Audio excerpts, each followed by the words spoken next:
Welcome, beautiful people of all ages, shapes, and colors, to another episode of the Hit Your Free Throws podcast, where we encourage you to stick to the basics. I'm one of your co-hosts, CV, aka TV on Basketball, alongside my co-host, Jay, aka the Knockdown Jay. How's it going, my guy? Hey, bro, the playoffs is heating up. You would think that things would finally start to settle down a little bit as we get to the conference finals, but it seems just as confusing as earlier on at the beginning in terms of who the hell is going to be playing for this Larry O'Brien, bro? Because at this point, I think everything's up for grabs still. Bro, the shift in narratives through each and every single game too. Even within the games, we're gonna talk about some of these series where narratives literally within the games will just switch in a blink of an eye, and we're gonna be talking about all that because these series have been crazy.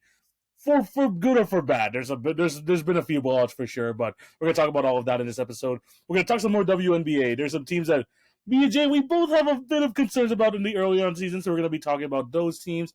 And at the end, we're gonna be starting a new series as we're about a month away from the draft. We're gonna be trying to showcase some of the prospects that we like going into it. So each episode, we're gonna try and provide a prospect each, and try to give you some context on how good they could be in the league and where we think they should fall, what team could use them, this and that. So it'll be an awesome episode, Jay. We're basically covering so many aspects of basketball, which is super awesome. And yeah, it's gonna be a great episode overall. But before we do that, we do have to plug our socials. Make sure you follow our individual socials at TV on Basketball, at Routine Jumper. Those links can be found in the description down below. In terms of the Hit Your Free Throws podcast, make sure you follow us on TikTok and Instagram for the best daily NBA content. You got the game recaps, you have the clips, you have extra series over there, so make sure you check all of those out. You even have the Jay Walk videos as well, which have been popping up as of late too, so make sure you check those out. In terms of the YouTube, remember to like, share, and subscribe, and hit the notification bell so you will not miss an episode. And if you're listening on any of the podcast networks, Spotify or Apple, please leave a review, subscribe, and all that good stuff. Jay, you ready to get into this? Yeah, bro. Like you said, we're covering a lot of basketball today, so we gotta stay in our lanes today. Yeah, and we're gonna start off with the conference finals. And Jay, let's head over to the East because this has been a series and a half so far. The Indiana Pacers continue their road dominance so far. It's been basically a road battle, Jay. None of the home teams have won their games yet. 2-1 Indiana. Indiana winning 2 games on the road, and then Karl-Anthony Towns going on some ape shit type performance in the fourth quarter of the last game in order to get the Knicks the win. So many different aspects of this game I want to get to, Jay. I'm gonna throw it over to you first. What are some of the biggest takeaways you have from the series so far? Yeah, I think the biggest thing for me is the fact that Pascal Siakam has just been able to play within the flow of his game. Rick Carlisle has been able to draw up plays for him in a real way that's allowed him to just get to all 3 spaces of the floor and do so in stride. He's been able to create out of the post. He's been able to shoot off the catch at the top of the key for 3 in some really good situations. When they allow him to go ISO in the paint, he's just able to move guys around. He's taking advantage of his size distribution matchups. Pascal Siakam is definitely the MVP of this series so far, in my personal opinion, through 3 games, as a guy who is kind of just getting a little bit of everything that he wants. I know game 3 was not as great as game 2 season high that he had, but I think it's not a full reflection of the fact that this guy is kind of just getting to his spots in a series where the New York Knicks have a Mikal Bridges, they have a Josh Hart, they have an OG Anunoby, who are not only familiar with Pascal Siakam, but have the kind of size that should be able to accurately kind of match up with him well on that side of the ball. And there just has not been any real great containment of Pascal so far through 3 games. So I think he's been a primary player that, when you talk about the best second options in the league, I saw a poll for this earlier today about the best second options in the league remaining in the postseason of the 4 teams left over. Not only just because he's the most established, but just look at the consistency of his play. Pascal might be the best Robin left in the playoffs. Man, the amount of Pascal love I've been seeing these first 3 games, Jay, as a Toronto Raptor fan, has been fantastic. And we talk about, especially even when the trade happened, we can go back as far as that his fit with the Pacers just felt absolutely perfect because of the pace that they went with this team. And now that you see it throughout this playoffs, and I think Draymond Green mentioned this too on the post game, a lot of the plays that Pascal Siakam and the ways he's scoring, these plays are not run for him. He gets it in the flow of the offense. He does it so erratically, but it fits his style perfectly. He can take advantage of mismatches. He can start rumbling and tumbling into the paint, and he has that finishing ability. It's just this series, and especially this team in general, where you have where the ball is just constantly moving. You're constantly moving around. It just caters to his play style, and that game to performance where 38 points, just an absolute king performance in a game where the Knicks fans were super rowdy. You took him out of the game with the amount of the different type of shot attempts that you were getting, and he was just at the forefront of all that. So Pascal Siakam, he's been great throughout the series. Game 3 wasn't the best, but man, just like Pascal Siakam alongside the Pacers team, the depth has been absolutely huge in this one. It's been a great series for them. Jay, for me, like the biggest thing I'm looking at in the series is just seeing how like each of these games, that it doesn't matter at what point did you think, oh, this team is like fully taking advantage. They should be able to take care of business. Jay, this at any point in these 3 games, the game is not over. The game is just not over. When you look at game 1, 9-point lead, 49 seconds left, and the Pacers come back in that game, third major comeback of the series. Game 3, 20-point lead in the second quarter. Karl-Anthony Towns goes on absolutely berserk after having such a bad first 3 quarters, 4 points in those 3, finishing with 20 points in that fourth. It's just the erraticness of both teams, and the fact that at any point, both of these teams have such good offenses that they're able to just come back and have these massive runs. And even in the last game, it wasn't just like Karl-Anthony Towns. Like Tom Thibodeau had to like have lineups with Landry Shamet in them. Delon Wright scored a bucket in the fourth quarter. The fact that the erraticness, and we talk about the erraticness of the Pacers, but it's kind of because of the way that they've been able to dominate the Knicks, at least like in the first 2 games, it caused the Knicks to kind of like match the erraticness themselves, and they're just trying everything possible to try and get back in the series. And whatever worked there in game 4, no Jalen Brunson for most of that fourth quarter. It was just a Karl-Anthony Towns show. It's just, you just don't see where it's coming from, and I just love the unpredictableness of this series so far, and that's why it's probably been the best, but maybe the best series of the playoffs so far. It's been just super fun. I think the biggest thing that you touched on was about the battle testedness of both of these teams, where you can't go into the fourth quarter and feel like a lead is safe, right? I think we talked about it a little bit for the Indiana Pacers coming out of that second round. Like, outside of a game here and there, we hadn't really seen them push too hard in their first 2 matchups. To see that original game 1, that pushback where they were able to come back from down 9 in such a short period of time, it just goes to show that they have a certain level of DNA and confidence in their offense, the erratic play style that they play within. Every single ending possession within that 30 to 40-second stretch, it literally was out of control. There was no set plays. There was not a whole lot of created out of that. It was a lot of stuff that was kind of taken out of the dribble and out of context. Even Tyrese Halliburton's 3-pointer to tie up the game and send it to overtime. It was drive into the paint, turn around, double step back behind the arc, didn't get his foot all the way behind. And Kevin Durant-esque. Right, and then back iron off the end, drops in, finds out that it's a 2, we're going into overtime, right? So everything about this series is giving the fact that you can never really turn the channel away when it comes to thinking that a lead is safe. But I also think another thing that's been really interesting, you kind of mentioned it in terms of the erraticness, is also the coaching mismatch. I think that Rick Carlisle has done a really good job, and I think the biggest player that's reflected on how the Indiana Pacers have thrived so much is actually on the Knicks side, in Mitchell Robinson. I feel like he's not been nearly the kind of effective rim protector that we've seen through the first 2 series in terms of him being so effective at that middle spot, protecting the rim. And it got to a point towards the late portion of that second half of game 2 specifically, where it just seemed like Buddy was gassed. Like, it just seemed like Indiana was single-handedly running him off the floor, attacking his situations, taking the ball off the glass, knowing that he wasn't going to be able to get back in time. And they were absolutely killing the Knicks in transition, built off of the fact that Mitchell Robinson just did not seem like he was able to keep up with everything that was going on. And I think that's a huge play into that, because I know that Tibbs, at the end of the day, wants somebody like Mitch Rob and relies on someone like Mitch Rob to hold the fort down in the middle. That's what allows guys like OG Anunoby and Mikal Bridges to be extra aggressive on the perimeter and man-to-man defense, right? But if your boy Mitch can't get back, it puts you in a really precarious situation, especially when you have like a Miles Turner. You still have drivers. You still have drivers on the court at all times in terms of guys that love to touch paint. Pascal Siakam being a perfect example of that. You don't want to take Mitch out, but if you can't hang, you can't hang, and you have to now test Tom Thibodeau's emotional fortitude to say, how much can I trust this guy in a situation like this?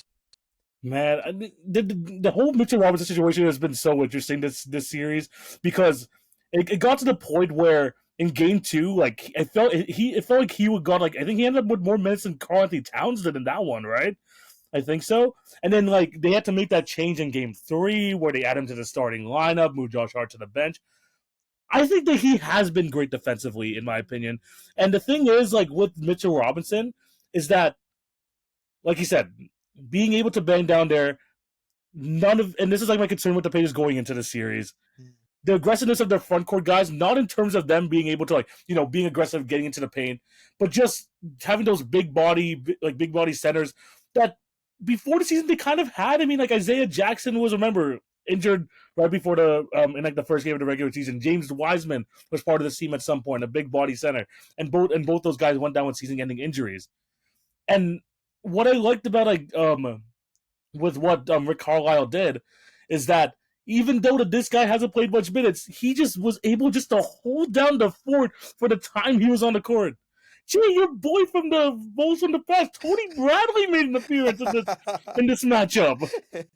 I knew where that was leading to. I'm like, damn, he's really building off of he's really building up to this situation where we talk about Tony Bradley. And it's funny, I was listening to a podcast earlier that mentioned something similar of the concept of like, wow, they dusted off Tony Bradley to make Mitchell Robinson work. But it's like, no, it's just a mere presence of another physical burly body, like you mentioned beforehand, of just having another dude that like has to kind of willing to bang down with him. Yeah, just willing to go down there and to make him work in a way where he has to work on both the offensive end and the defensive side. And again, I think that's why we got to a point where it showed this kind of windedness, later in second half of game 2. Like you said, game 3, I think he performed a lot better.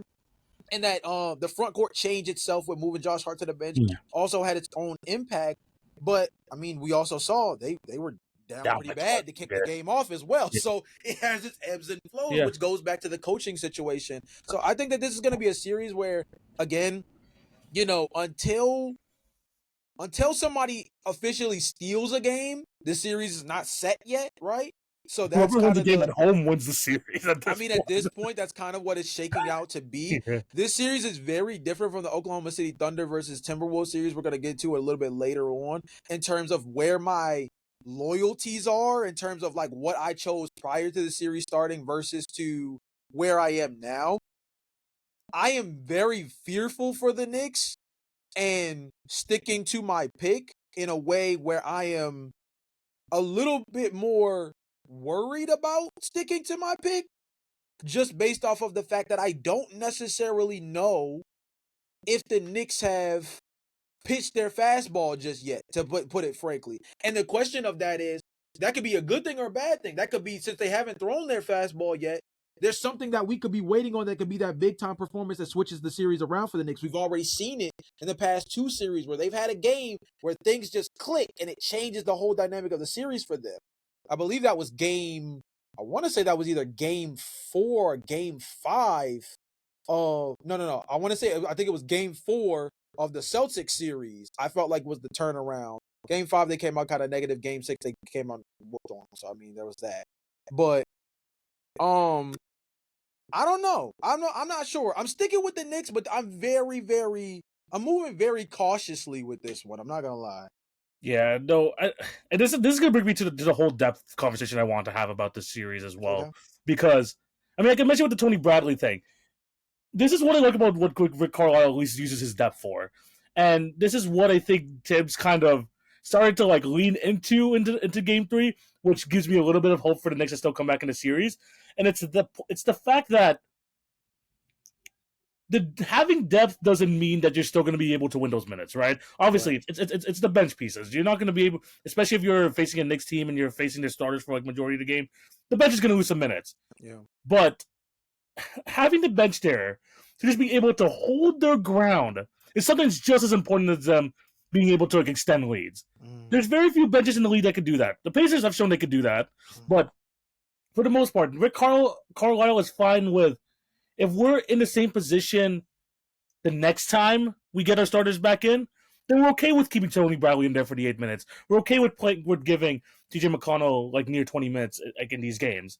And I think that Tom Thibodeau is so worried about losing those bench minutes throughout the regular season. He wants to like win those games so badly and like trust and like have their starters in for a majority of the time, that he wasn't okay was just the bench just holding it down because they felt like, oh, we're such a talent at such a talent mismatch.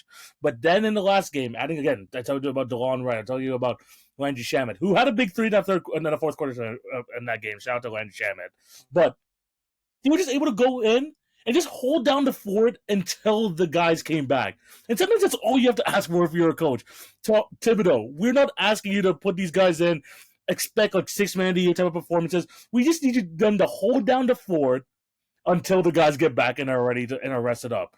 Yeah. We don't need you to play, Mikal and OG Anunoby 40 plus minutes a game when they're up by umpty million points. Like I think like they did in the last series versus the Celtics, where I think they still put like 40 plus like minutes, even though they beat the Celtics by like 28 or something like that. That's not what we want to see. We want at some point we're like, okay, this is enough. We want to get them some rest, but we could trust these guys to at least just hold down the fort. And Carlisle has been showing that throughout this entire year that he's comfortable with that. And I feel like there's a turn there with Thibodeau just waiting to happen. So I liked how Game 3 ended up going in terms of that. And hopefully there's a continuation of that trust, because it just opens up the court. I mean, you saw what happened. Like Karl-Anthony Towns had a big time fourth quarter and all that. So hopefully this is a turn for the better. Finally, hopefully Thibodeau realizes, even though it's May 26th at the time of recording, we're past Game 3 of the conference finals, that Thibodeau's like, okay, you know what, we can at least have these guys in, even for a couple minutes. That's all we ask for. Yeah, and I mean, you're seeing a little bit of trial and error on both sides, right? Like one of the most interesting things from games 1 through 3 that I think is very notable for the Indiana Pacers is just how much Ben Sheppard has played, right? And especially in comparison to somebody like Bennedict Mathurin. His minutes have continued to dwindle within this series, while, slowly but surely Ben Sheppard is getting more time. I think it's probably built off of his defense. But you have to think, this is a former lottery pick in Ben Mathurin that's slowly getting pushed down the pecking order when it comes to a series like this. And it's just Rick kind of acknowledging that although he is an up-tier talent, maybe this just isn't the series for him, right? It's definitely working on Ben Sheppard's favor. He's the guy, like you mentioned, he's getting a lot more minutes in this series compared to Ben. Yeah, so I think the biggest thing too, when you look at what Bennedict Mathurin is facing up against in comparison to a Ben Sheppard, I think it's really interesting when you think about the fact that like what Carlisle is trying to do is almost in a sense figure out who he can trust. Right? He's in a reverse operation of almost having so much depth, but now he's almost trying to figure out who are the guys that are capable of holding down the fort when we rotate some of these guys out, because he's not as prone to the 40 minutes a game superstar players the way that Tom Thibodeau runs his rotation. So in this sense, it's almost like Thibodeau is trying to come around to Rick's extension of handling a more open-minded rotation in terms of leaning on his bench. Well, it seems like Rick is almost trying to get a better understanding of who are like the top 7 to 8 guys he can really lean into. So there's a real interesting dichotomy between those two, given the fact that they're both kind of trading places mid-series. It's definitely interesting. It's definitely like that type of vibe. And Jay, even like mentioned this, I think before the episode started, like it got to the point with me like in the fourth quarter, and it's the reversal of role, like you said. I felt like Rick Carlisle in the last game kind of held his bench in for too long, because, like, I think I mentioned this like earlier on, like before the episode, because they had a chance in that 20-point lead to really put their foot on the Knicks neck there and really like make it a 3-0 series, make sure that like you basically take out all of the hope, all of the life from the Knicks, and that lineup with having Siakam in there alongside, the Ben Sheppards, TJ McConnells, Ben Mathurin, all 4 of those guys were on the court at the same time. Yeah. And Tyrese Haliburton, I felt like stayed on the bench way too long in that fourth quarter before he was able to come back in. And that's when you just let Karl-Anthony Towns hit those step back jumpers, get those mid range going, get that poster on poor Andrew Nembhard, who was like just sitting there in the paint. And this is where I'm like, okay, you know what? I like how Rick Carlisle uses his depth. This is where, in this specific game, in this specific moment, I would have rather him like play the starters more, because this is their chance to really solidify the series, really put boots to ass, if you want to put it in that way. And he wasn't able to do it. And this is what I love about the playoffs. When you face a team so much in that short amount of time, you get to make these chess pieces. You get to notice all the little intricacies. And man, this type of series where I'm like, man, I love basketball, because you can see all these like little maneuvering pieces.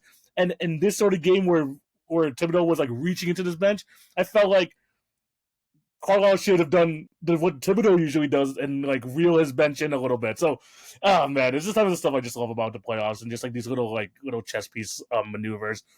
And the Knicks are able to stay in the series, so good on them. Yeah, I definitely agree with you a big time. The chess match part of the NBA playoffs is one of those things that I felt like only certain podcasts really delve into. That's why I think it was really good that we were able to kind of have this back and forth about some of the little intricacies, some of the players that we didn't bring up Tyrese as much, even though he's been very, very solid throughout these first 3 games. We didn't bring up Jalen Brunson nearly as much in terms of what he's been able to do. And he's been spectacular, by the way, despite He's the been fact that the first awesome. 2 games have been Tyrese has rough. been awesome too, like Yeah, throughout the series. So shout out to those guys. yeah, But man, like we know how awesome they are. We know yeah. like in these games, like even like in the game yesterday, I felt like even though Tyrese Halliburton had 20 points, like most of those came in the first half, and like he had that like own little like 7-0 run where he got the lob to Obi Toppin, he got like the dunk and the 3-pointer to really push that game to 20 points. I just wish that the pace, and I think Reggie Miller said this on the broadcast, that when they let the Knicks go on that like 9-2 run at the end of the second quarter, that's when you like kind of gave the Knicks a little bit too much life. Even though you like had such a great like second quarter there, you let them back into the game enough where they're like, okay, a 13-point deficit is not a 20-point deficit, so it's like Yeah. not as bad as like we think it's going to be. And I think that just gave him just enough life in there to be able to pull out this series. But man, these two teams are just so good on the road. I think they're both like 6-1 so far in the playoffs on the road. So who shoots first? Who's going to be able to win at home and first? That's going to be definitely an interesting thing to see, especially in this next game versus the Pacers, where they have a good chance to like take control of the series going back to New York. But can the Knicks do it? I mean, they've shown at least now that the Pacers have that comeback gene, and now the Knicks have that comeback gene. So it's going to be interesting. It's definitely going to be a very interesting game 4 going into it. Papa Halliburton in the building for game 4. They let him back in. They Yes. freed my dog. Ooh, we need a Papa Halliburton Cam at this game, bro. You know he's going to be talking some trash to Jalen Brunson. You know he's going to have an interaction with Spike Lee.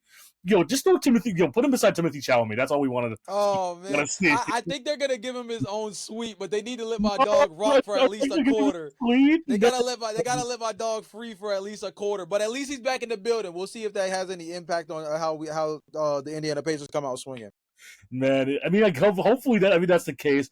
Just let him down for the fourth quarter, bro. I mean, just let him down for the. I feel. Because like these fourth quarters have been insane, especially in this series specifically. So hopefully John Halliburton. I mean, he's free, like to a certain extent. He still has a leash on him, but at the same time, you gotta love it. At least he's be able to go to the game. So yeah, let us know what you guys think of this Pacers Knicks series. Who do you think has the advantage? I'm still taking Pacers in 7. Like seeing those first 2 games makes me really intrigued by like the way they're able to play the series and their depth and everything. And Ben, we gotta aggressive Tyrese Halliburton, which we've been asking for since the beginning of the series. Yeah, facts. All right, let's move on to the next series. And Jay, we're not going to get as as hyped up for this one. This has been all blowouts. It is a 2-1 series though. Shout out to the Timberwolves for coming back in that game 3. This is the opposite of the Knicks Pacers series because the home team has won every single game in this one. 2-1 series. Oklahoma City Thunder have an advantage over the Minnesota Timberwolves. They absolutely destroyed them in the first 2 games.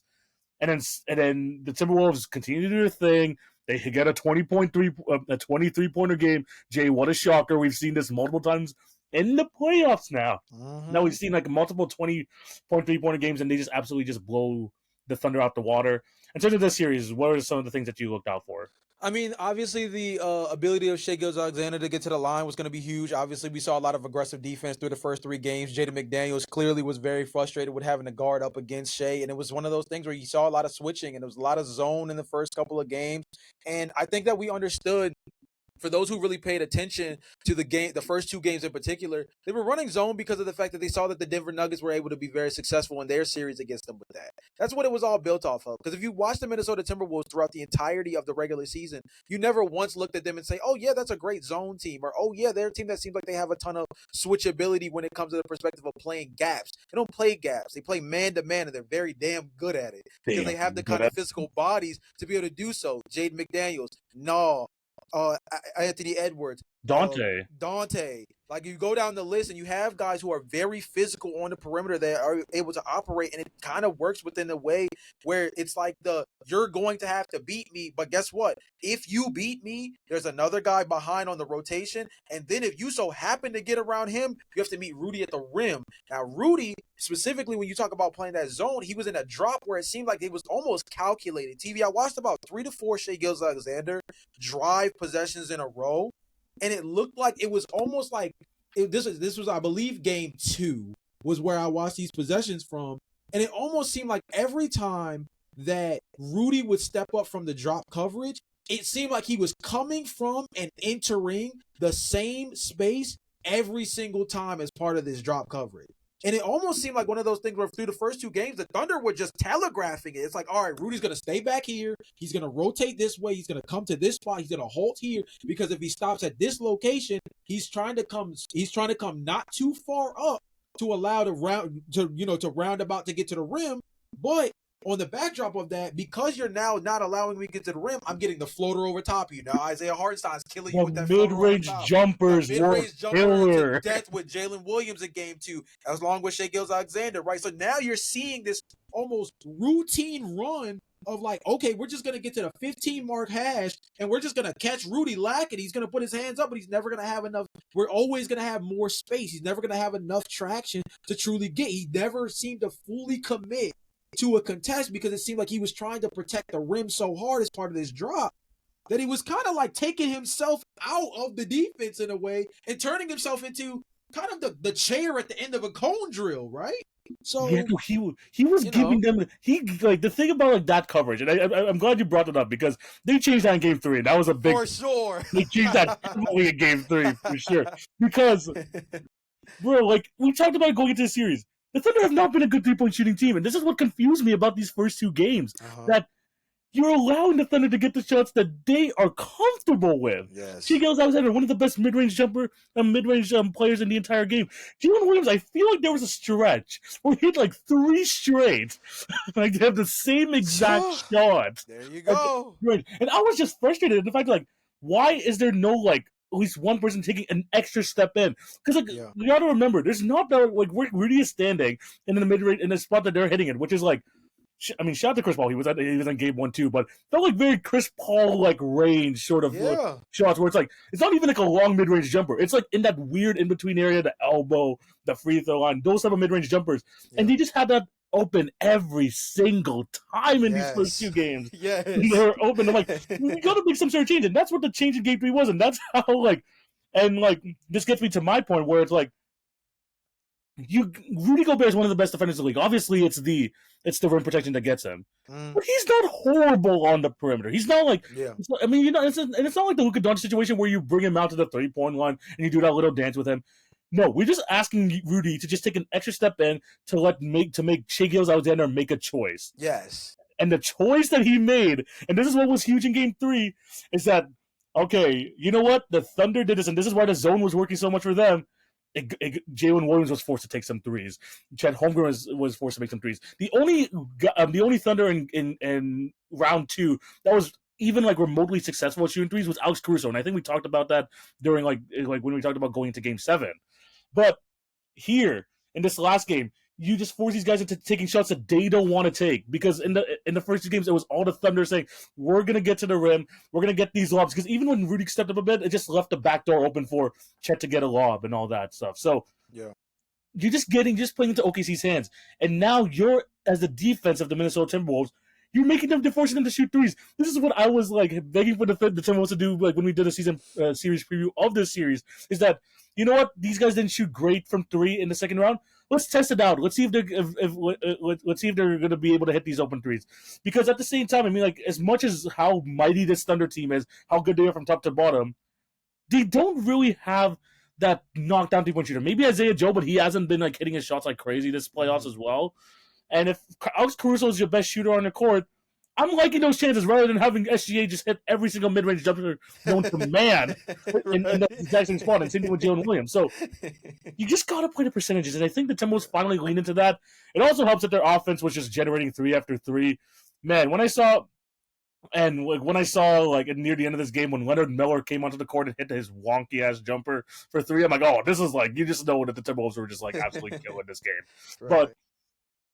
I mean, the offenses aside, at least I could see again talking about the chess matches. This is what happens when you see a team for like 3 games in 5 nights or whatever it is. You get to notice these little nuances, and now they're able to make that adjustment. I would say continue to do it until without fail, like force the Thunder to try and shoot those threes that they're clearly not comfortable taking. Yeah. And I think that's going to be absolutely huge for the Timberwolves going forward in this one. Yeah, I totally agree with you. I mean, the biggest thing that we've talked about with the Timberwolves throughout this entire series, like coming in at least, and really throughout the entirety of the playoffs, is they've been their physicality. Their just ability to match up with anybody when it comes to their size distribution across the board. We've mentioned a bunch of the guys who kind of fit that bill, with Anthony Edwards leading that charge as a 6'5", two-way guard that I think has real ability in a series like this to submit himself as a guy that like should be considered as one of the better two-way players in the league, right? But then you have a Julius Randle who's been really solid. You have Jaden McDaniels. You have Nikhil Alexander-Walker. You mentioned Dante DiVincenzo. I thought Naz Reid has been solid in space, at least guarding within a certain parameter. And like you mentioned with Rudy Gobert, I think that there's a difference between being able to guard out to the three-point line and simply being asked to guard in space. Those are two totally different negotiations in terms of what you're asking him to do at an elite level. Him guarding in space is something where it goes kind of back to what you were mentioning about when we were talking about the zone aspect of games 1 and game 2 of, brother, step up one more step further for this, because I understand what the ideology of the drop is you're not trying to concede significant paint touches, right? You're not trying to allow OKC to get to the rim, because if you take that extra step up, you're allowing Shea to get that slither around Euro step around the basket, gets to finish around the glass, or you have someone like Jalen Williams who maybe is a little bit more burlier, kind of finishes through contact, wraps around, finishes over the top, right? You have that situation where you're trying to guard off the rim, and that's one of those things where you kind of, Rudy is so used to the shot blocking aspect that when he plays within that drop, he's kind of staying low as a way to protect that space.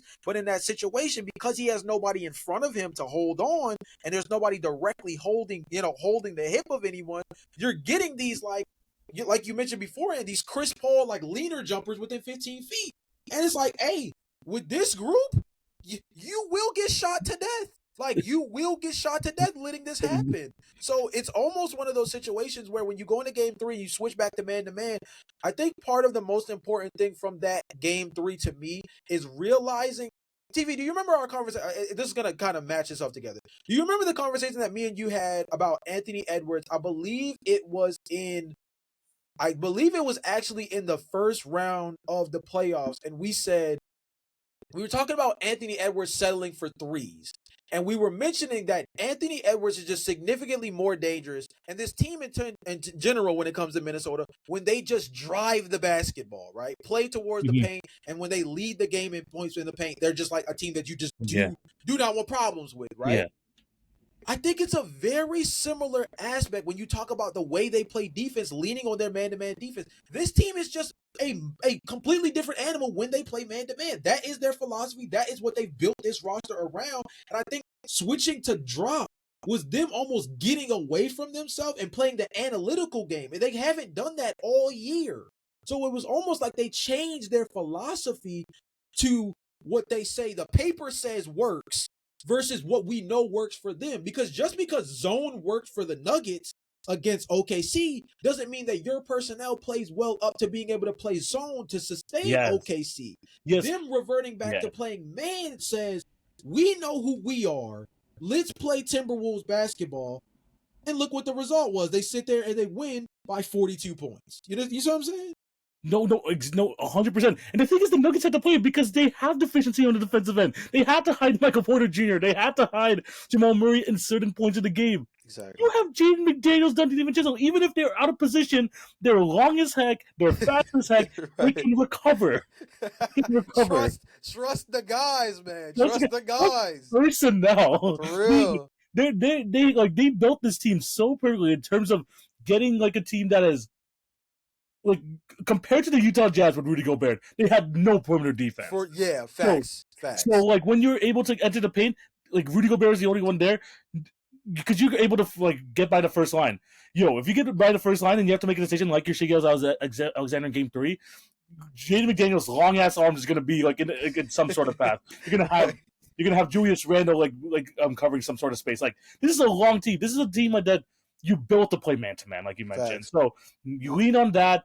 Even if you like give up some threes, that's a shot that you want him to take. And if you need time to recover, you have the perfect guys on your team to recover from this. So Yeah. I'm definitely like happy. I'm definitely happy with the switch. And I think more than anything, I mean, this is like why we have to talk. We can't really talk about individual games because in terms of individual games, these games have been stinky. But at the same time, like there's like these changes like game to game is like what's gonna help the Timberwolves stay in this series and help keep this series very competitive. And I think like I mentioned with the Pacers series, we saw Tom Thibodeau go deep into his bag with trying to get some guys off their bench. The Timberwolves knew they needed something. They needed some sort of punch off their bench. Yeah. I wanted to just give this time, Jay, quickly to just shout out Terrence Shannon. I was thinking the same thing. The rookie comes into the second quarter. Well, first of all, hits a three. That's not part of Terrence Shannon's game. The fact that he was able to hit that three was kind of big. But 9 points in that second quarter helped extend the lead, had the whole Timberwolves arena rocking. Yeah. Finished with 15 points in 13 minutes. Like he comes in and like doesn't and just gives just a different element to this Timberwolves team that's not a 3-point shooter, someone who's a bit more of a slasher. And that just completely threw OKC off. And I think if you're OKC and you're trying to go down the depth chart of the Timberwolves, you're not planning for Terrence Shannon Jr. to come in here and just have a huge impact. So shout out to Chris Finch for taking that chance with him and just letting him be himself and just take over that small stretch of the second quarter. I think that was absolutely massive in them extending the lead. Yeah, I mean, you definitely mentioned the idea of not necessarily planning for TJ like that, but I think the other thing that you have to take into consideration is this guy is a dude who was like a former lottery pick kind of conversation at one point at Texas Tech. Like a few years ago, had he not stayed in school and kind of pushed himself in position where it kind of seemed like he was hanging around a lot longer than he needed to, this was a guy who was potential projected top lottery. They got a serious steal at 27 in the first round, and they were able to do something special given the fact that this is a Minnesota Timberwolves team that even coming off the Karl-Anthony Towns trade, we knew didn't have a whole lot of flexibility in terms of the roster, cap situation. So the fact that he was able to come in and really produce for them, I think he's averaging like nearly 13 points in this series as well. He's just been able to like really come in and play at a high level. He's a pro's pro in a real way. His athleticism gives him a kind of upside that gives him the kind of traits where he can hang against an athletic, super fast Oklahoma City Thunder type of team as well. So this is the kind of series, you know how we were just talking a second ago about Indiana when we talk about Ben Mathurin, maybe this not being the kind of series against the Knicks where he just doesn't fit because he just doesn't play really well through contact. A lot of the physicality of what the Knicks bring to the table, Ben just doesn't seem to really move within it. A lot of the swing, move fast stuff that Indiana needs, Ben doesn't process the game nearly as fast, so it kind of slows them down in a way that plays to the Knicks level.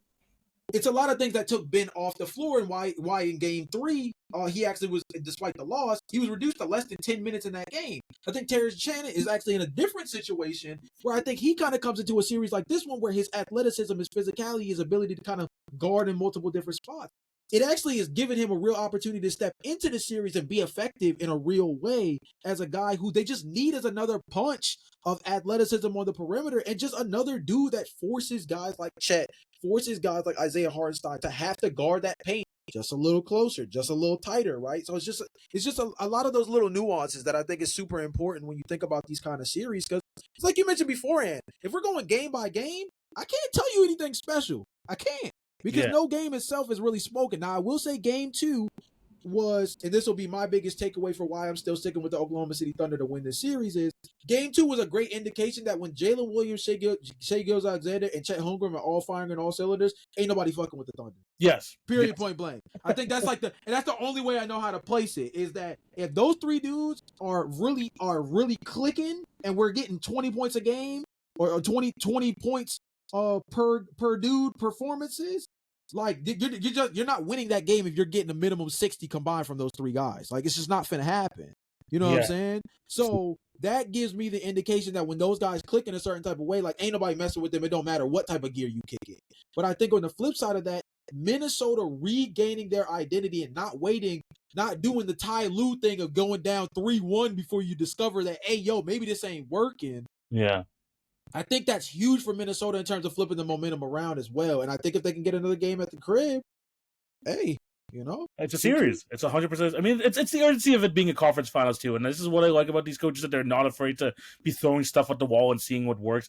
Because at this point, it's your season on the line every single game that it could beat. So empty out the gas tank, empty out, you and know, fire the whole clip. Like something's got to work, and I think like we've seen both the series that the teams that are down, yeah. they are willing to empty that clip when needed, and that's what's gonna ultimately keep them alive in the series. So shout out to both those teams, especially in Game 3. For the teams that are down, they're able to bounce back.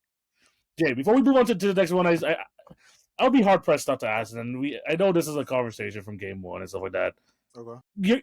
Your thoughts on the Shea Gilgeous-Alexander accusations of foul bidding and all that is like we'd be hard pressed not to at least have like a quick conversation about it. Like, what are your thoughts like when watching these games? Is it overblown? Is it that? Give your quick thoughts. I mean, obviously, as a resident Shea Gilgeous-Alexander fan, this is my Hey, favorite player in there's the a Shea league. Gilgeous-Alexander fan club over here. We got a Yeah. Canadian over here. We have someone who's been like wanting him to win MVP for the last couple of years. Like, Yeah. we've been seeing a lot of Shea Gilgeous-Alexander basketball. Yeah, like obviously there's going to be a certain level of personal bias that says the way he plays basketball, with the fact that he's a lot more slithery than most guards. He's willing to get into more awkward positions when you look at the way he's able to get around defenders, put people in different positions. It is one of those things where, yes, there is a lot of situations where he kind of almost initiates a creation of contact. But we've seen many different guards do this in a way. It's just that the whistle's coming a lot faster. We've seen the old Dwayne Wade jump backwards, allow propel, right? Once upon a time, that used to become a problem. That now got outlawed because once upon a time, Trae Young was almost overutilizing the back bump, right? It got to the point where he was actually the poster child for the rule change when they were talking about it. Once upon a time, I think it was a season or two ago. I think it was like 2021. Yeah, it was like 2021. Yeah, it might have been a little bit further back. But Trae Young was literally like one of the poster children for the, he's on my hip, I'm gonna jump backwards, initiate contact, let everything kind of fly, and get my free throws, right? So we've seen different iterations of this where guys over insinuate contact, and I would not sit here and defend Shea in terms of saying that he doesn't sell the call, but I think that's part of being able to also get the foul, is that you have to be able to make sure that it's clear that there was contact created. Now, I don't think he's as bad as the Marcus Smart flopping fish contact 2018 compilations. Harden, man. If you guys were there for 2018 Harden, you knew how bad some of these things were. James Harden just get a guy in the air and just completely flop like in the air like this, just to sell a call for a 3-point shot too. So it's even, honestly, that was even like less appealing to look at. Yeah, and I think at the end of the day, I feel like there's a certain aspect of, maybe you look at the free throw merchant thing and you look at a game like this past one, right, where Shea Gilgeous-Alexander doesn't cross 20 points. He barely gets to the free throw line. I think he got to the free throw line maybe 4 or 5 times in the game overall. I'm going to double check it right now while we're sitting here talking about it. Yeah, he got to the free throw line 4 times. 4 for 4 from the line, but finishes the game with 14 is a minus 32 in the game, right? So you can sit there and say, okay, he's hyper dependent on the fact that when he gets to the line, usually about 8 to 9 times a game, the guy's averaging nearly 30 points a game. You take those 8 to 9 free throws and you chop it down in half. Now all of a sudden he's barely a 20-point per game scorer. Okay, if you're one of those people, I understand from a stat perspective, just looking at the 2 and 2 together, that's the law and averages of saying you're taking 9 to 11 points off the table in terms of him being able to meet the free throw line requirements to become a 30-point per game scorer doing that type of stuff, right? I would also just say at the end of the day that he is in a situation where he's able to create contact in a real way because he plays the game a lot different from a lot of these lead guards that we see. He's not Ja Morant. He's not Derrick Rose. He's not vertical. He's not vertical. Thank you. That's the word I'm looking for. He's not a vertical athlete offensive generator. We were just raving about his deadly mid-range shot creation at the beginning of this breakdown, talking about how he was able to abuse Rudy Gobert and drop coverage because he doesn't necessarily need to get to the rim in order to create consistent offense, right? So I think the aspect of him being able to get to the free throw line at a high clip is just built out of the fact that when he does touch the paint, his goal is almost to create contact as a part of any finish he gets because he's almost seeking 3-point opportunities. I do understand how that can be sit there and be viewed as merchant. I would also say if the guy's a better mid-range shooter than he is if a guy is a better mid-range shooter than he is a finisher, then when he can finish and get an extra point out of it because he plays in a certain type of way that seems to always create contact, hey, I'm gonna go get me 9 times a game at the free throw line. Is Jimmy Butler a free throw merchant? That dude lives in the paint. The whole reason the Golden State Warriors free throw attempts per game increased at the back half of the second portion of this season was because Jimmy Butler averages 8 free throw attempts a game. Yeah. It's literally because he's slippery. He's a slithery Yes. type of player, and like when you like go into the paint, it's not like even like a Jimmy Butler. Like even though he's like definitely a bit on the older side and all that, he still plays vertical in the sense of the way he attacks the paint. Yes. Shai Gilgeous-Alexander gets to the paint, Euro steps, gets around players. He's trying to get around players, but also try and get the N1 along with that. John Moran is trying to dunk on your head. Anthony Edwards, same thing. They're very vertical threats. Yes. Shea was never, and I mean never, a vertical threat. Coming out of college, when you're in Kentucky, when he started in the league in LA, even at this point, when you watch it, like I think this is and a big part of this too. I think people are just finally starting to like see how great the Thunder are, and now they're on like a national stage, so people are holding a more of a magnifying glass on Yeah, SGA. I think that's a part of it too. Yeah, so I mean, if you're good, you're gonna get hated like no matter what, so it doesn't really matter. But at the Right. same time, just to say like he was never a vertical threat. He's Mhm. more slithery, more like and slippery more than anything. And he still finishes the paint. He still touches the paint more than like every other player in the league. He's up there in like the top percentiles in terms of being able to touch the paint for guards. It just looks different compared to other Yeah. guys. And I think that's just what it is. It's just a visually not appeasing aspect of it of the way he gets the free throw on, which I understand. I understand, there's a bit of lobbying to it, but when you look at him as a player, the contact is still there. Am I going to say that he doesn't like exuberate the contact? Yes, but he's touching the paint. He's like not even doing it as much as some of the other guys in the league. It's like I think it's like the people are making it to be a bigger problem than it actually is. I completely agree with you. As far as I'm concerned, I think the biggest thing about this goes back to the back half of what you said. The Oklahoma City Thunder are now on the biggest stage in basketball right now, outside of the NBA Finals itself, right? So now a lot of the things, especially when it's under a microscope of these games being set the way they are, you're playing the same teams multiple times, so you're seeing the way certain things are happening. You're seeing the way that the Minnesota Timberwolves are reacting to some of the things that Shai Gilgeous-Alexander has been able to do. And you look at it and you say, okay, yeah, he's a free throw hunter. But I would also say, in the same sense, that this is one of the best mid range shooters in the league. This is one of the best finishers around the rim in terms of light touch around, as a guard in the league. This is a guy that's not a vertical athlete, so he does a lot of it with just being able to create space and being able to finish through contact. Which, if you look at the frame of Shai Gilgeous-Alexander, doesn't seem like a guy that if he plays softer, not above the rim, a guy that takes contact well. We've seen plenty of guards that are built around, the size of Shai, not maybe in terms of physical size, but like in terms of just his like physical stature. I would say here's a perfect example of somebody who I think actually doesn't finish around the rim as well, but finishes very craftily. Is a LaMelo Ball. I don't think LaMelo Ball is nearly as good of an offensive generator as Shai Gilgeous-Alexander, and a Yes. lot of that has to do with the fact that I don't think Melo finishes well through contact, and it takes a lot off the table for them. Talking about Charlotte in a way that Shai being able to finish through contact strongly like the way he does as a bigger guard, offensive initiator, it opens things up for the Oklahoma City Thunder because you have to be cognizant of that. Yeah, no, 100%.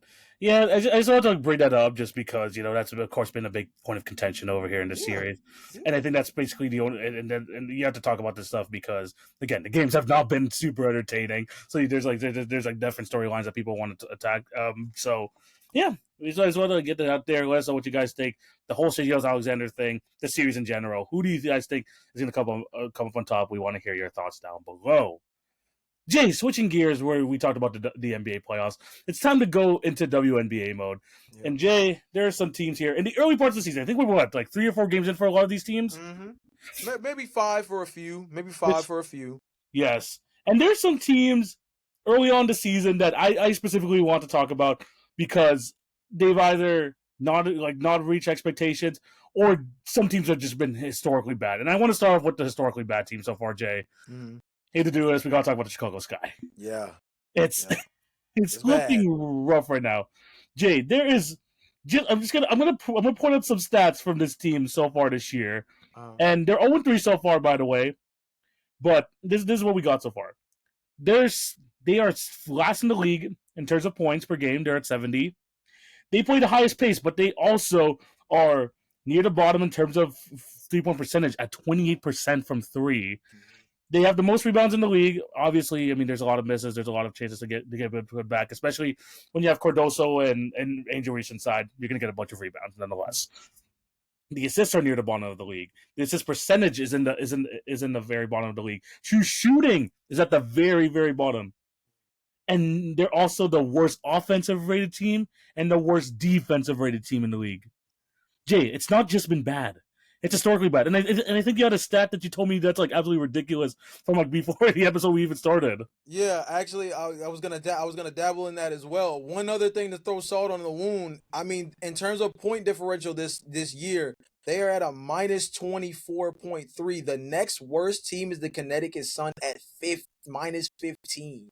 And the Connecticut Sun were like widely thought of as the worst team in the Yeah, WNBA. we knew when we saw that their entire starting five moved on this summer, we knew they were in a complete overhaul. So to see that team be not only better, but to be that much better in terms of point differential compared to a Chicago Sky team that, as far as we were concerned, was looking to take a step forward after last They were in the season. playoff mix before the Angel Reese injury last season. Yeah, this was a team that was looking to take a step forward, and right now it is looking wicked. Wickedly bad. And Jay, another thing I mentioned to you before this episode even started, they don't have a single player averaging over 10 points per game. Yeah. When do you ever see that? And on any level of like basketball, like you have the leading scorer so far being Rebecca Allen, averaging 9.7 points per game. You have Courtney Vandersloot, who is, by the way, a career playmaker in the NBA, who in the WNBA, who's been asked to take on such a heavy load of taking the shots. Like, I don't know what's going on with this team. It's been super rough, and people are gonna obviously talk about Angel Reese. That's of course gonna be like the major focus on this. But Jay, the roster construction of this team, and we talked about it beforehand, drafting two bigs last year with no shot creating prowess in their game. These are two girls who are tough rebounders, very good defenders. You want those two to be built around, not the hub of your team.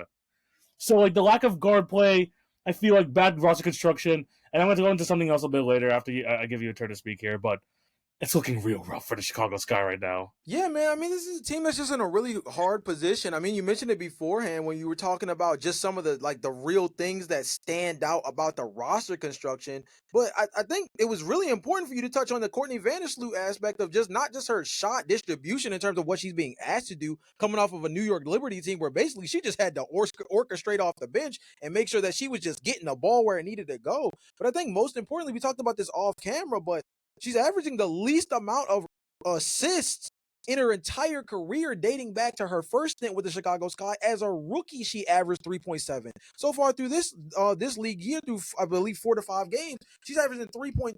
This team is not creating good offense in any real way, and you have one of the best setup women in the game, and they can't seem to buy a bucket. Then I kind of was bringing this up to you off pod, and I kind of been processing it even more. You mentioned the lack of significant guard play, and I'm just very confused as to why there's certain players that I just felt like came on the waiver wire that didn't get the call, and you just kind of wonder, especially for a Chicago team, why they didn't get the call, right? For example, Diamond DeShields was waived from the Connecticut Sun. Diamond DeShields won a championship with the Chicago Sky. She was a lead guard on that team. Next to don't get me wrong, it was relatively stacked when you look at everybody that was on that squad.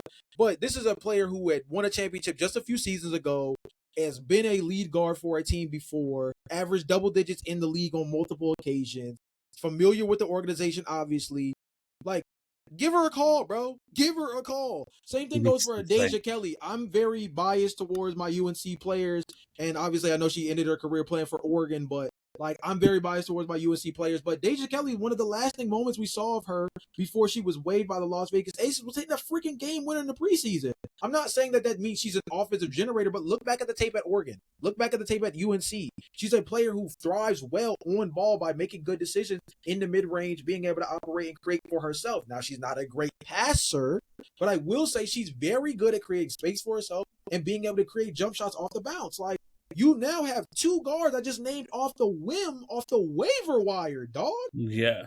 Pick up the phone ASAP. The guard play is necessary if you're going to put the ball in the basket. Because TV mentioned something off pod. I'm going to let him actually explain it because I think it's very fair and I think it's a very good set of analysis. We have to go back to last year's draft and look at the fact that although Camila Cardoso and Angel Reese were definitely best player available when you look at the situation, I think that the Chicago Sky are significantly going to regret grabbing back-to-back bigs in this past draft class and then not necessarily getting a dynamic offensive shot generator in this draft, given the fact that they were not in the greatest position to get one. But nonetheless, you get 2 star talents in the front court, but they're both burly rebounder, operate in the paint, operate in the low block type of operators. So now they're both stepping on each other's feet. We're actively seeing it in game where Angel Reese is shot hunting. Camila Cardoso is looking for the ball, can't get it because, there's a lot of different situations where the spacing isn't working well for them.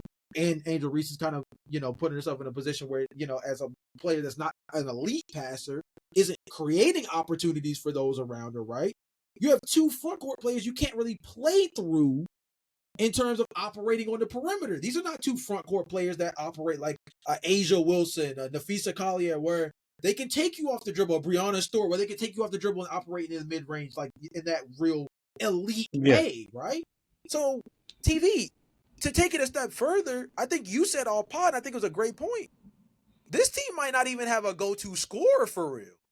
They're trying to make it Angel, and I like, as much as I think like Angel Reese is an elite rebounder, she's a great hustle player.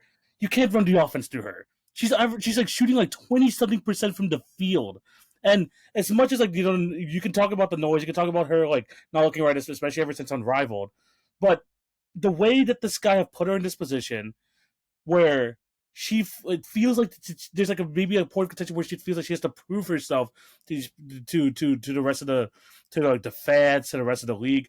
It's just taking her completely out of her game. And I think, again, without that dynamic shot creator, they're giving her more free reign, and it's just making it look worse and worse. Like, there's just some games where it just look really bad so far this year. So the guard play is definitely important. It's definitely needed.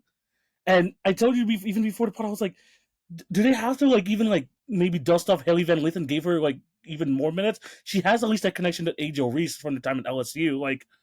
At this point in the season, and with how bad it looks, you just gotta try stuff out, man. Yeah. I think they're just in a really interesting position. Like I said, there's a couple of ways to fix the Chicago Sky without having to do too much, and we're very early in the season to be able to kind of rebound this thing. But you got to take some of the pressure off of Courtney.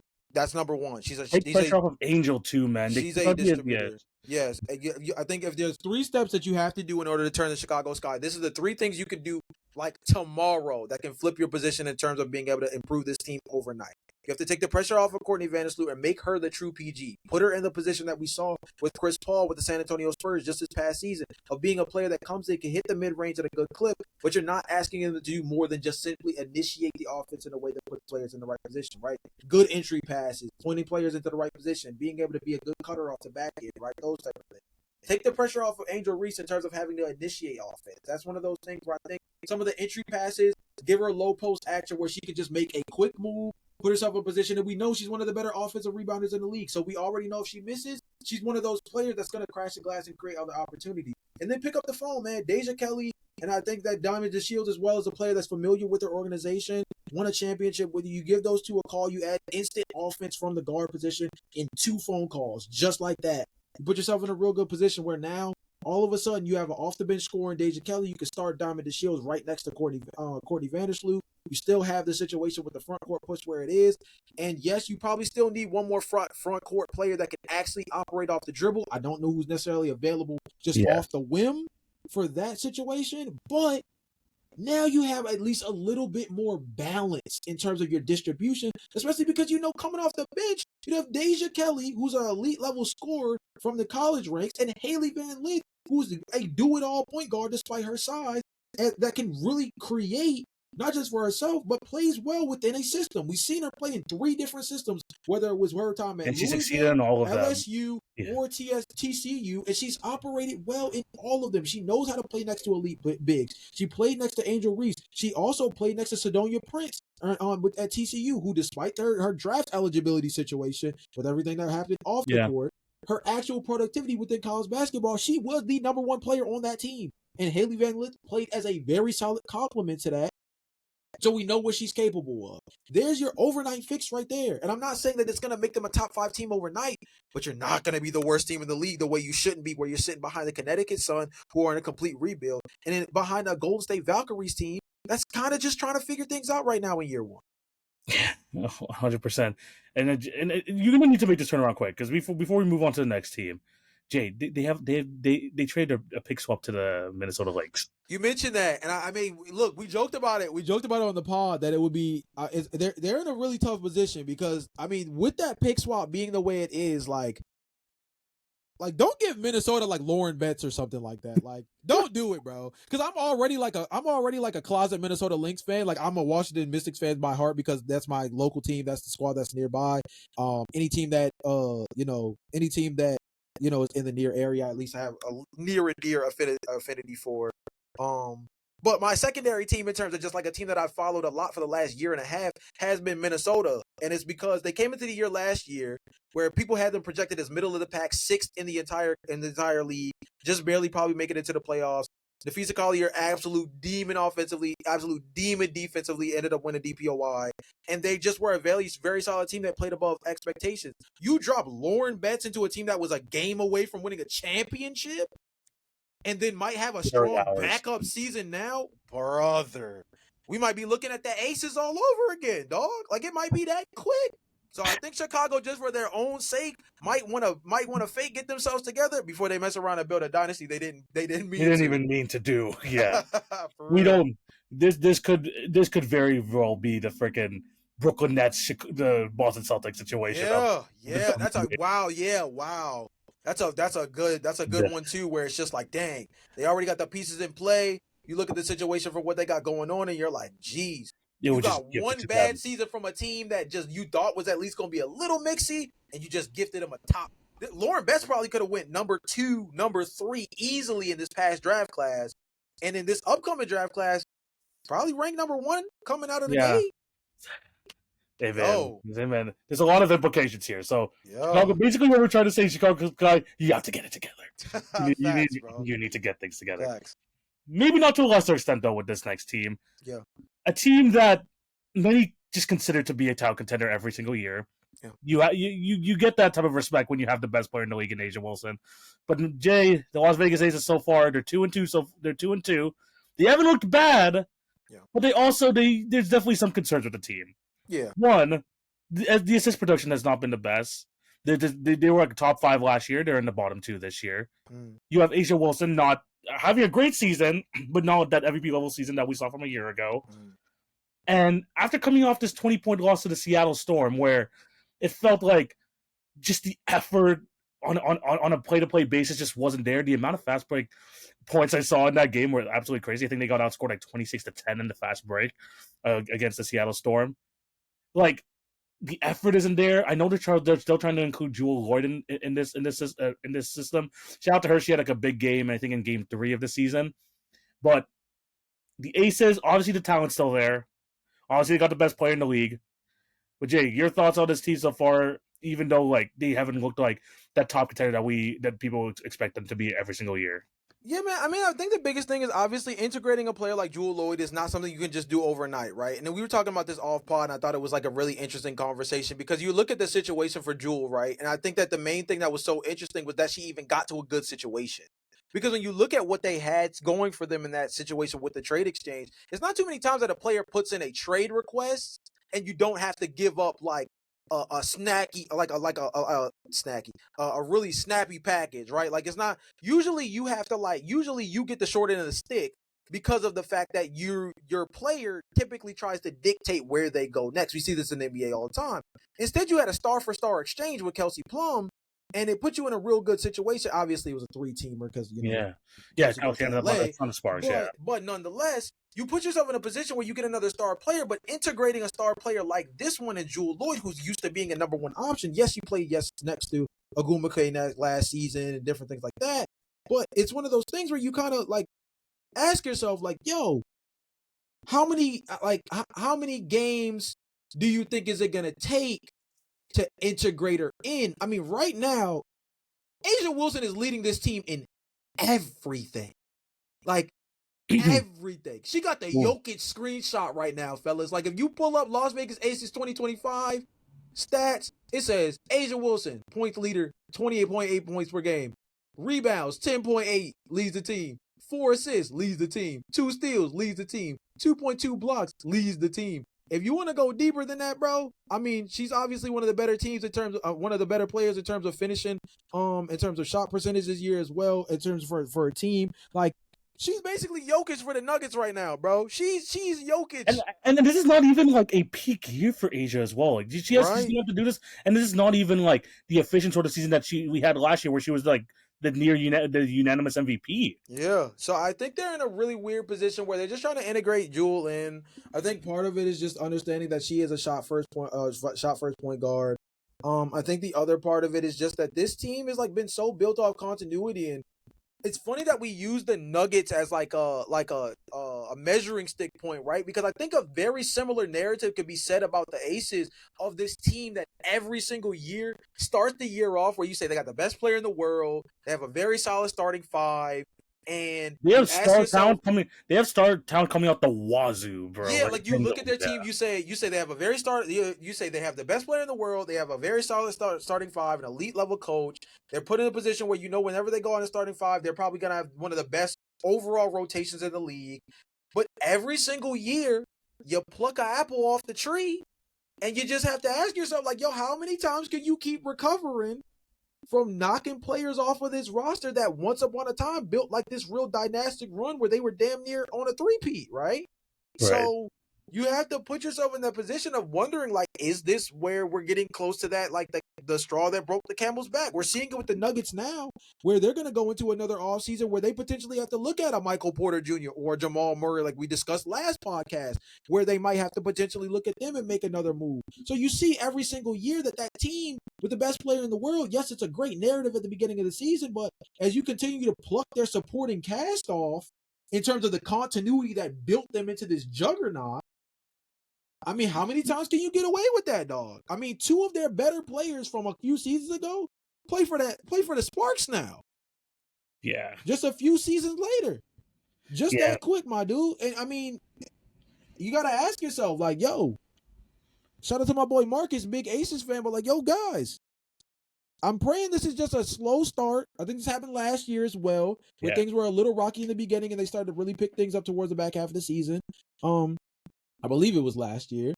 And they had a little rough patch where I think they lost 5 in a row and things kind of started to speak up. And I think Asia Wilson even was speaking about it in the media, and things slowly but surely started to turn around and they became a real force.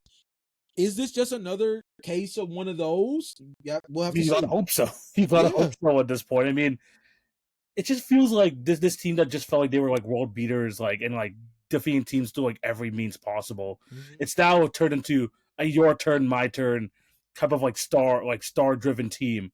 Like Jackie Young is still like, having a solid season. Jewel Lloyd and like Chelsea Gray are getting theirs. But is it within the flow of the offense? Is it doing this as a team? And it doesn't really feel like that. And I think they're like really like just going off the hope that this Aces team is just too talented that they're not going to be falling down that much. Yeah. But at the same time, like, we got to see just like a bit more of like continuity, a bit more fluidity with this team. And I know it's super early in the season, but there's definitely things that have to be done. Some changes that need to be made. One of the things I told you I told you before the episode. I mean, shout out to Marcus because he opened my eyes to one Elizabeth Kitley, who I think has had like some like solid, like had a very solid game in the versus Seattle, although a lot of it being in garbage time. But Kia Stokes has not scored a single point in this season so far. She just has like I thought she wasn't like as an effective a player, even like dating back to last year's playoffs. I thought the center position was an issue there. Maybe like add Kelly to starting off just to give them like another outlet, maybe someone to like pass the ball to, maybe like be like an off ball presence, because it feels like you just have a bunch of on ball players trying to fit well together, and it's just not working right now. They need to make some sort of changes to maybe create more outlets, create more chances, like where you have like more of a team based basketball instead of just going your turn, my turn sort of thing. Yeah, I definitely agree with that. There's a certain philosophy for them that they seem like they were walking around with like play. It seemed like their whole starting five was averaging 20 at one point. Like it just felt like it was that ridiculous when in terms of them just being able to like score the ball at a high clip a couple seasons ago. And obviously they weren't, but like it just felt like everybody in the starting five was firing at all cylinders. You had to be very cognizant of everybody on the floor because Asia Wilson could be having a tough night, but Kelsey Plum drops 36, and you're like they won by 7, and you're like, you pick your poison and you just don't feel confident coming out of the game either way because you're like, what were we supposed to stop? They just don't feel like that kind of unstoppable squad right now. Asia's not, like you said, not even having like one of those elite MVP caliber seasons to kick off the year, despite the fact that she's been very, very solid through the first couple of games. And this team just doesn't feel like the type of championship squad we've seen. But like you mentioned before, I know we're still early in the It's so process. super early, yeah. So we'll kind of see how things go. It's the same way with the Chicago Sky in terms of us trying to give them some grace. I think the Chicago Sky situation is a lot harder to fix because there's certain things they have to be open to philosophically. Versus the Aces, they got the freaking talent, bro. It's just time to lock in. It's time to just figure things out. I have more faith in them, obviously being like multiple time WNBA champions and all that. So I think they're um, that there is definitely things to be that they definitely have the ability to fix it. But it's just like definitely a slow start to the season, and some people kind of expected this, especially with the addition of Jewel Lloyd. We just need to see it kind of like finally coming together. Hopefully sooner rather than later. Sooner rather than later. But yeah, let us know down below what you guys think. Situation with the Sky, situation with the Aces. What changes do you think they need to make? We want to hear your thoughts down below. Jay, to end of today's episode, it's time for us to start a new series. And with a month away from being part of the NBA draft, throughout these next few episodes, we're going to be trying to provide some of our favorite prospects, some guys that are not talked about as much, going into this draft, kind of seeing maybe where they would fit, where they would maybe place in an NBA mock draft. Obviously, we do our yearly mock draft in the like maybe a week before the draft, so maybe these guys end up showing up in that list. But we're gonna try and like just showcase to you guys some of our favorite prospects, the most interesting prospects that we see going into this draft. Jay, you ready to talk some NBA draft? Yeah, man, I was actually really enthusiastic about this when you brought this up as a potential series for us to start throwing at the end of episodes because I think people need to realize, bro, that the next generation of talent is coming in. And although this draft class is very significantly headlined by the Cooper Flags, the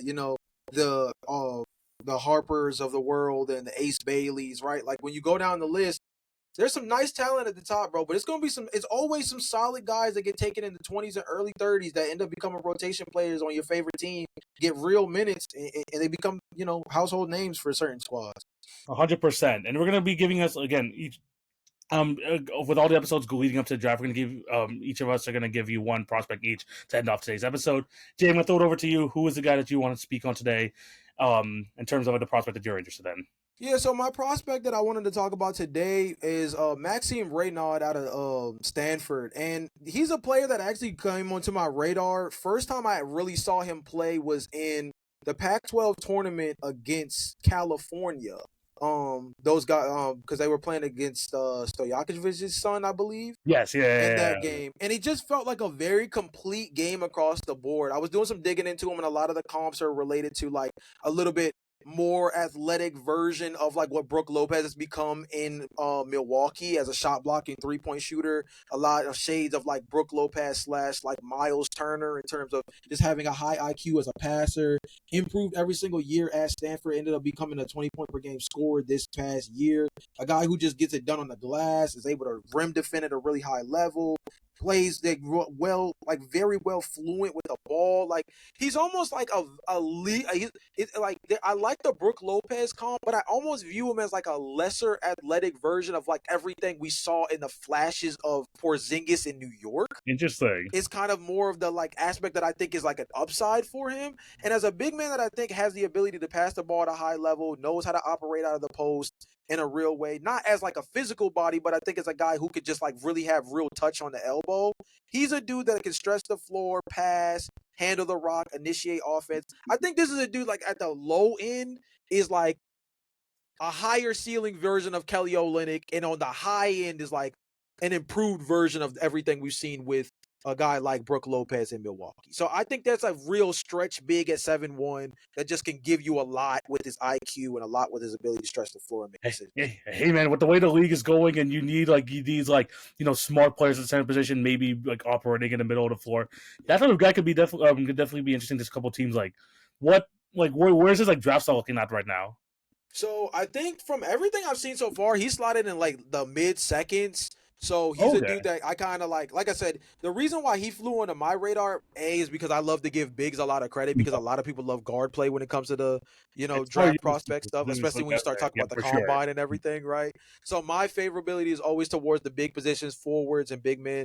That's number one. Number two, I just remember seeing him in that game against Cal, and it was just a complete game, bro. Like it was just a complete game from him in every single way. He was making good passes, top of the key threes, making really good decisions in terms of being able to operate in the mid range area. He's not consistent from the mid range spot just yet, but he's a guy that I think can take that step in and still hit the clip, hit the ball at a good clip. Has a really good, like, nice touch around the basket. He's a dude that I think will be really nice for like a New Orleans Pelicans team that still desperately needs some like real functionality at the center position. I think they got some, real athleticism from Ease Misi, but I think Mhm. having somebody that can stretch the floor at the big man position is something. That's the reason why we keep trying to put Miles Turner on New Orleans, Yeah, right? yeah, yeah, for sure. Right. So I think that's a very like a budget version of being able to do something similar to that. Another team that might be really interesting is like they tried it in a semblance with bringing in Jonas Valanciunas, talking about the Sacramento Kings. They're another interesting Okay, spot yeah, that could that'd be be maybe cool. brought into that. And then the third one is a team that I think just desperately needs to get more center play in general, which is the Charlotte Hornets, which after seeing what they tried to do, just this past trade deadline, they clearly are in the market for trying to change their center situation. Maxime gives them a completely different view from what Mark Williams was, where Mark Williams was more of a burly rebounder type, crash the glass, more of like in the Clint Capella type of build, right? Versus Maxime. Again, I mentioned guys like Brooke Lopez. I mentioned guys like Porzingis. I mentioned guys like Miles Turner. Like he just gives them a completely different element that like they just haven't had from the center position when you look at the last couple of guys that they've either drafted or brought in as of recent. Yeah, no, for sure. I mean, like, what's good is that obviously, like, teams are looking for those rim running, defensive, high athleticism centers. But there's like, but what we've shown with the Jokic is what we've seen with even someone like a Luke Cornett who plays Yes, big yeah, minutes in a great like, call, great like, call. Yeah. who plays like big like center minutes. And look, I'm not comparing them just because they're white guys. I'm just saying like it's just like it's just like those are type of like there's a place for those type of players in the league. So I think someone like that, yeah, mid second round, take a shot at someone. I do like the Pelican shot for sure. I think he Yeah. could potentially have a good place there. So Maxime Renault, yeah, definitely someone I can look out for. I went with a bit more of a higher, like a maybe a late lottery sort of guy, just because this guy has been like shooting up draft boards as of recently, like to the point where I've seen some mock drafts where this guy's in the mid 20s, all the way to like I think the highest I've seen is like number 9 to my Yeah. Toronto Raptors. And to be honest, if the Raptors take a chance on him, one kind of a Messiah sort of guy, but at the same time, like I wouldn't be too mad at it. And I'm talking about Noah Senga here, Jay. This guy currently plays in the highest professional league in Germany, the BBL, and he's 6'9", 6'11" wingspan. And what I've noticed just by like hearing draft comparisons, like seeing the film and everything, bro is a unit in transition. Like this guy can like run the floor. Not only is he like good at just trying to finish at the rim, but he's good at just making quick decisions, whether it's like making the extra pass to someone over there. And he just has someone as the second youngest player in the draft next to Cooper Flag, someone that has all the physical skills. Obviously, he needs to like fill into his NBA body, but has the wingspan, has the length of someone who could just consistently play the 3 and 4 position in the NBA. Has huge defensive upside, and then if you're someone who's trying to like take 5 years to develop him, maybe it might take some longer than other guys. You have time with him because even after his first like rookie contract, he's going to be like 22, 23 years old. So I think that he has a lot of great intangibles. Not a great 3 point shooter, but what I like, Jay, is that he's been willing to take them. We talk about this, like sometimes like they leave you open and you just become a non-factor. He's trying, and his jump shot doesn't look horrible. Yeah. It's not the best looking jump shot, but it doesn't look horrible. He shot, I think, like 26% from 3 on 2 attempts. Obviously, not great percentages, but this is coming off a season where he only attempted 4 threes overall. So you just know that he's like willing to take them a bit more. Yeah. Ball handling is not great, but obviously that's going to come time when you get into the league. I just think that he's someone that at the best, you could see like the athleticism, and you could see kind of the physical tools making him like a unit in terms of being able to like attack the paint so easily. Someone who is like super athletic, being able to like make quick decisions on the court. Like there's just so much room for an 18-year-old to like gain so much skills in the NBA, especially in the right system, that you could see like a Giannis Antetokounmpo type project where just like not like maybe not get to that level, but he has all the physical tools. You just need to get him into the right training system, try to get him into um just the right developmental program, and you could definitely get something out of him. I don't see him as maybe like a star level player, but I think he's going to be someone who's going to be in the league for a long, long time. And Jay, the person I want to compare him to, and this is kind of very similar to how this guy came into the NBA. Jaden McDaniels, Jay, says Okay.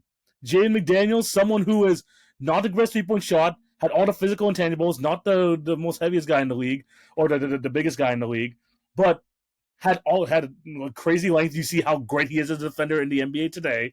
Yeah. And as time goes on, coming into the league super young, becoming a very reliable 3-and-D guy, someone who is able to now be able to put the ball on the floor, attack the paint. Maybe won't be the second option in your team ever, but a great third, great fourth option. I think this is something Noah Senga can kind of go into, and I'm just excited, just the prospect of this guy, and I could tell with the way that he's built, and like we talked about this in the past, Jay. People love these projects with just a perfect NBA build and just molding him into the type of player that you want him to be. Yeah. I think he could be one of those guys, but I also just see like there's a good base, especially facing against grown men, grown adults in a good professional basketball league over there in Germany. I'm very big on Noah Senga, dude. And I think he's gonna be a good player. Yeah, no, Noah Essenge is definitely a really solid prospect. I think that your assimilation between him and Jaden McDaniels is a really good one because that's a high upside current player that also fits into a mold that's a player you can plug and play, right? And we're Yes. seeing it with the Minnesota Timberwolves as he's developed, and he's a guy who can give you 15 to 20 points in a given game where you need him to be able to activate this mid-range jumper or be more active around the glass as a driver, right? We see that he's slowly but surely putting together an offensive game to be a good like secondary or tertiary option offensively next to an Anthony Edwards, next to a Julius Randle, next to a Karl Anthony Towns once upon a time, right? Like he's opened up his game as a developmental project where like he starts out as like this rangy wing that can defend, and he becomes this guy that slowly but surely puts together a mid-range shot, starts to be able to fill out his frame a little bit more to finish around the basket. And now he's like a really, really well-respected third option, slash third to fourth option on a Minnesota Timberwolves team that can really trust him to be out there and do everything on both sides of the floor. It's funny that you compare him to him though, because there is a lot of like connector in Noah Essenge as well, right? So Yes. you think of guys like Iguodala. Iguodala, Nicholas Batum, right? You think Yeah. of those guys, of dudes that like I mean, it was like music to my ears when you said like this is a guy whose skill set says he's gonna be in the league for a long time, right? So I started thinking of Yeah. guys who fit that rangy wing. If they get the 3-point shot down packed, they're going to be a menace, like that type of thing, Yeah. right? But another thing that I thought was really interesting, and these are not comps in terms of their play styles, but it's comps in terms of what their draft breakdown is. A lot of the things that you mentioned I thought were so interesting. You mentioned like, second youngest player coming into the draft class. You mentioned, physical specimen in terms of just needing to build out his frame, but the athleticism is present. A really good passer, but plays with a certain like good head on his shoulders, but still has those little moments where he kind of can be a little sporadic here and there. The half court is definitely like an issue. Like going to be Right. early on. And there's two players that I thought were very interesting plays, like within a range of these two players that are actually in very recent draft classes, Gigi Jackson Yeah. and Derek Lively. These are two players that both were highly regarded going into their draft classes because of a lot of different things. Obviously, Gigi ended up falling down significantly because of there's a couple of different things that happened with that, but I think his situation with South Carolina and stuff didn't really help him overall in terms of developing as a basketball player. But we saw with Memphis, as soon as he got a real opportunity, like he's a guy who like that freakish athleticism, real opportunity gave him a real chance to like step out and like develop as a shot maker. He wasn't necessarily a good 3-point shooter coming into the draft. Slowly but surely started putting stuff together in a real way. Not became a knockdown shooter, but like somebody you could trust to take a couple of games. And then when you talk about Derek Lively, like a lot of people were like, "Yo, you took him. You're the Mavericks took him crazy early. This, that, and the third." Look, bro, he was their third best player, maybe even their second best player in certain spurts on that finals run a year ago. One of the better bashers on their team at the big man position. Easily outplayed Daniel Gafford and PJ Washington in terms of the big man rotation for the Mavericks, in terms of just being able to do everything between operating in the short roll, operating in pick and roll, like you mentioned before, and in terms of being an elite lob threat. So I look at Essenge as being one of those guys that like the athleticism attributes, the good passing, the ability to just kind of be this connector. Like if he can be somewhere in that range of like the Iguodalas, the Nicholas Batums, the Jaden McDaniels, and then like a small ball version of Derek Lively or fits within like with the upside of what we think GG Jackson is. Like that pool of players, that's a good player, man. And that's a good reason for him to be flying up draft boards. You look at what happened with Derek Lively, a lot of people question him getting taken in the top 10. Dude looked like a top 6 player in the finals just a Right. year ago as a rookie. So, players like that can be really impactful if you have a good head on your shoulders paired with the fact that you just, know how to play the game at a high level as, as a freak athlete. Athletes with good basketball IQ is the wave, my boy. Athletes Yeah. with a good IQ is the wave, man. We can teach jump shots later. We can fix jump shots. But if you know how to have a good head on your shoulders and you can play with a high IQ, look at the Thompson twins, man. Already considered as all NBA caliber defenders, and they don't have jump shots yet. They get jump shots, they might take the league over. This might be another similar situation with SNG. You get them a jump shot, might mess around, be a problem. Jay, I'm just gonna tell you a few players that are just like so important to this league and that have just gotten so much notoriety. OG Anunoby, Yeah. Aaron Gordon, the Thompson twins.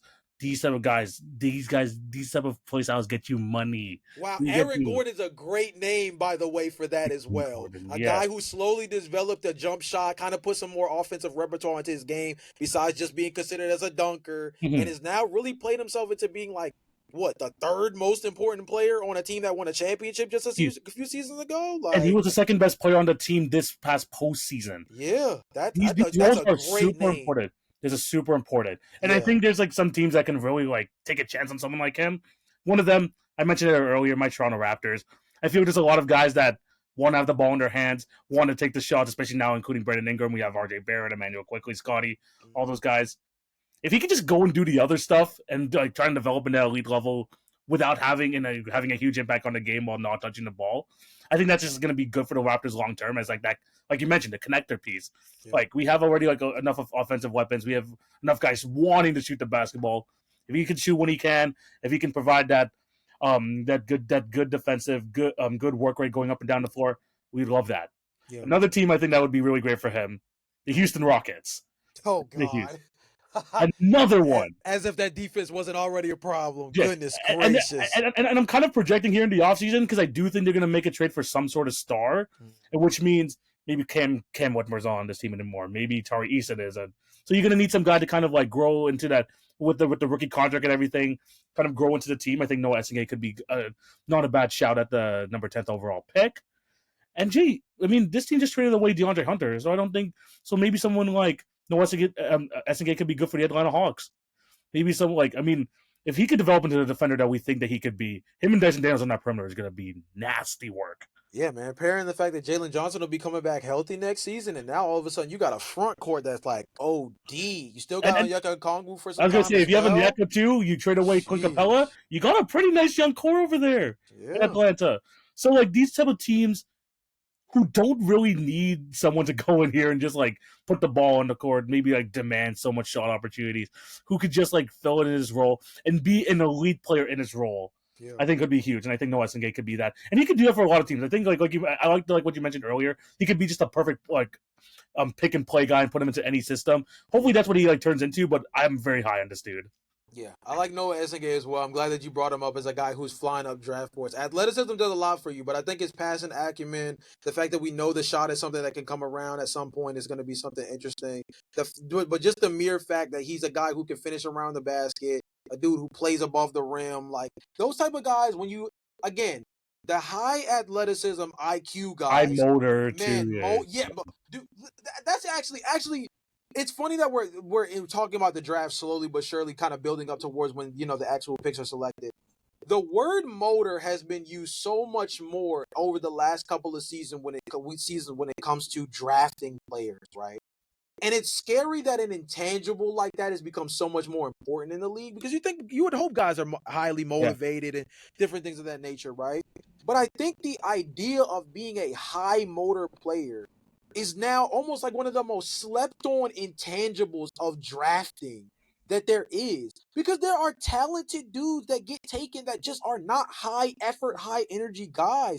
And sometimes those are the players that don't pan out the way you would hope. Like there's a lot of players you can look at through NBA history that like were just super duper talented, but just did not have a kind of Justice killer instinct Winslow, in them. Josh Jackson, those type of Yeah. dudes, I right? mean, even if you want to take a deeper dig, a lot of people say once upon a time, Vince Carter could have been Michael Jordan if he had a killer instinct, but because he was so nonchalant, he was just this above the rim super athlete who might have never really Right, yeah. actualized the best version of himself. And I'm not saying Noah Essegay is going to be Vince Carter or anything, Yeah, but for what I'm sure. trying to say is the motor changes the projection of a developmental process of a player, because Yeah. it's not just simply what his skill set translates to, it's what can you mold a prospect into for your team.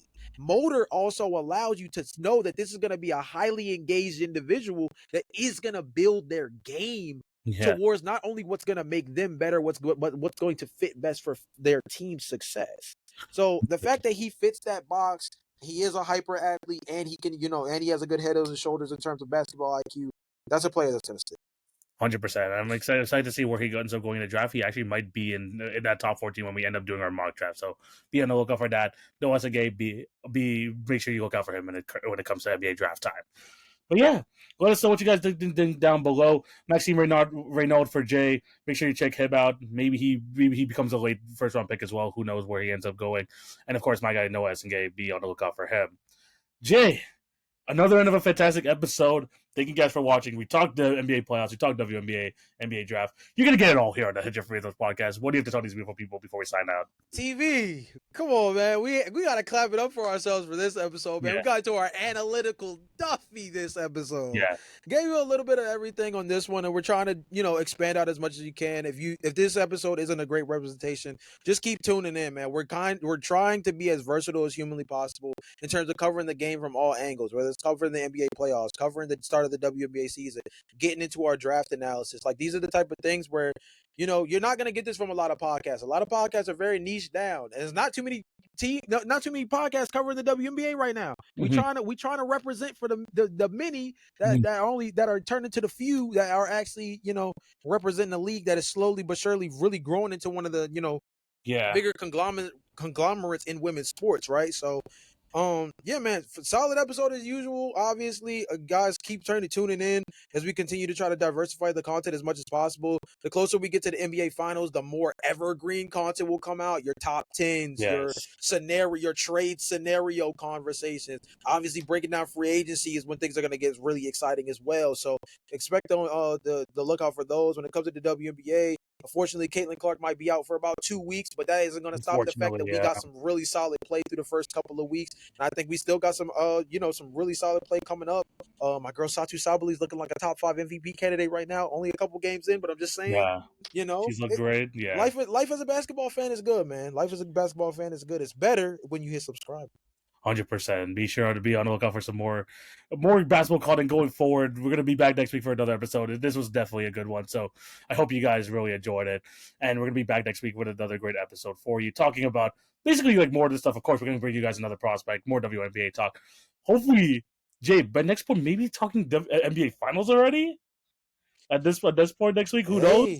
Could be, bro. Could be. It depends on how this whole thing play out. And like we said before the episode, these series have been super unpredictable, and that's what we like to see. We don't want to be like saying, "Oh, we knew this is a foregone conclusion." No, we like when things switch up, and we have to like kind of rethink the way that we watch the game every single day. So we love to see it. Yeah, thank you guys for all your support. Continue to support the Hit Your Free Throws podcast through all the links in the description. Jay and I will be back next week for a new episode. Hope you have a fantastic day. This is TV. This is Jay. We're signing out. Peace.